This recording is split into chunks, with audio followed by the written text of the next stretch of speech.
September, the month of fall, and fallness. In case you haven't gathered, fall is my favorite season ever. So I kicked off the first month of fall by reading 9 books. To be honest, I have absolutely no idea how I read 9 books because this month was absolutely crazy. But yes, I read 9 books and I thought I would show them to you in this video today and start doing wrap-up videos. If you don't know what wrap-up videos are, there's like a bunch of them all over YouTube. It's pretty much just summarizing the books you've read in the month. Some people kind of do reviews of the books, but I'm gonna keep it brief and just kind of show you guys what I've been reading. And I think it's fun because, you know, you read a lot of books throughout the month and you take a look back at what you've read and you're like, wow, I read all of these books. It would be fun to like talk to people about what I read and see if they read those books too, or if they're interested in what I'm reading. I'm going to show you the 9 books I read, and then hopefully we can discuss in the comments what you guys are reading. What did you read this month, and did you read any of the books I read? So without further ado, here we go. The first book I read in the month of September was the one and only Queen of Shadows by Sarah J. Maas.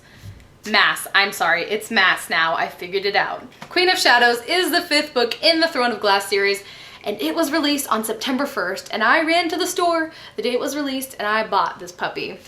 This is big. This is a pretty big book, and it did not disappoint. I loved this book. Some unexpected things happened in this book, and I was actually kind of okay with it. And yes, it does not disappoint. Sarah J. Maas does not disappoint me with these books, and I loved it. I also have a review coming of it. It might already be posted by now, I don't know, but I will be reviewing this book. I think I give this 4.5 out of 5 stars. The next book I read in September might be one of my top 10 favorite books I've read this year, which completely took me by surprise, and that is The Martian by Andy Weir. I don't know what I was expecting going into this book, but I was surprised by how much I loved it, like from the very start. Do you ever read those books and you're 10 pages in and you're just like, this is it, I'm going to love this, there is no way I cannot love this. That's what this book was. From beginning to end, it was a thrill ride, it was wonderful, I loved the main character, listening to his story. And as much as I love reading and writing and literature, I have a really weird science side hidden underneath my hatred of math. I really do love science. I love space and astronomy. Reading this book with this guy being on Mars and hearing about NASA and stars and constellations and stuff, it just made my inner science nerd just so happy. But even if you aren't into science, I feel like you would still love this book just for like the celebration of like space travel and how far mankind has come. And on top of that, the main character is so funny and so relatable. Even if you don't like science, he is there to take you along this journey and to make you like science, basically. He's funny, he's brilliant. I gave this 5 out of 5 stars. It might be a little more of an emotional 5 stars as opposed to a critically acclaimed 5 stars, but still, I think it deserves critical acclaim as well as my emotional acclaim. So yes, The Martian. Highly recommend. I'm excited to see the movie. It got 97% on Rotten Tomatoes. Like, yes, I am so excited for that. The next 6 books I'm going to show you are 2 trilogies, and I read them kind of in between each other. The first is the Lockwood and Company series by Jonathan Stroud. I read The Screaming Staircase, The Whispering Skull, and The Hollow Boy, which was released this month. In between that, I also read the Miss Peregrine's Home for Peculiar Children trilogy. The whole trilogy. I have Library of Souls, which is Miss Peregrine's Home for Peculiar Children, that mouthful title, Hollow City, a little easier to say title, and the last concluding book, Library of Souls, which was also released this month. I don't know about you guys, but there's some series where I can read one book right after another and just go right on through. Brandon Sanderson's books are one of them, as well as Sarah J. Maas's books. But when it comes to really factual informational novels, you know, novels where you're having to like learn a lot of new terms and characters and worlds, and if it's a little slower paced, I kind of like to stagger them. This was the order I read the books this month. I went Screaming Staircase, Miss Peregrine, then I went to Whispering Skull, and then Hollow City, and then The Hollow Boy, and then I finished with Library of Souls.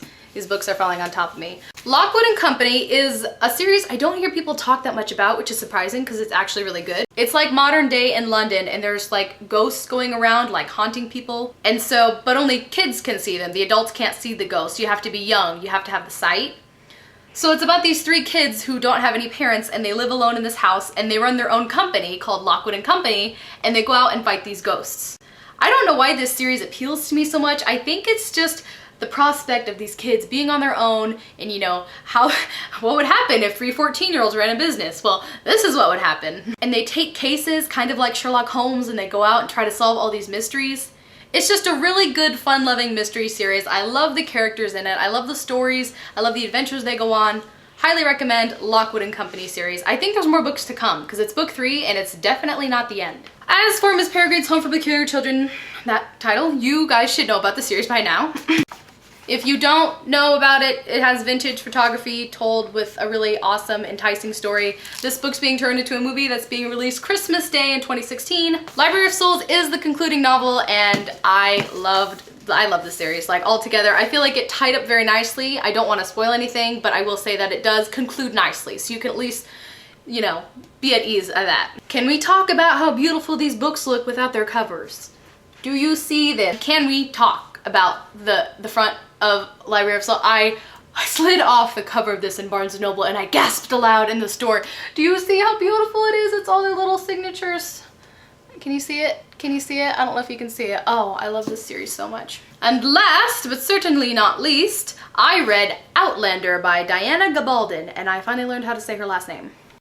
When I went into this book, I was under the assumption that it was like a fantasy, like a historical fantasy. Like if you've ever read the Leviathan trilogy by Scott Westerfeld, that's what I would call historical fantasy. And that was not what I got out of this book. I should have known. I went to Barnes & Noble and I noticed it wasn't shelved in fantasy, it was shelved in fiction, and that should have been a dead giveaway. So I liked this book. I will admit that I liked it, but it was not what I was expecting, and I didn't really love it as much as I thought. I feel like I need to continue with it, but I don't know. I would consider this almost historical fiction. Like there's only one element of magic, which is where she goes back in time, and I don't know if they're gonna go more onto the time travel thing. It was kind of a romance. Like it was about this couple falling in love, and of course there was other things going on, but it was kind of the focus, the heart of the story was this relationship that builds. So yeah, not what I was expecting. I liked it. I feel like I need to know, I was expecting more of a quest feel for this, and I need to know, is there gonna be more quest going on? Is there gonna be more action stuff, or is it gonna be more, I don't know, intellectual relationship book? So yes, Outlander, yeah, it was pretty good. These are all of the books I read in September. I have no idea how I did this, because I picked up a second part-time job, so I'm pretty much working a full-time job, which is why I haven't recorded a video in a while. I don't know how I managed that. I don't have a social life. That's why I can read so many books.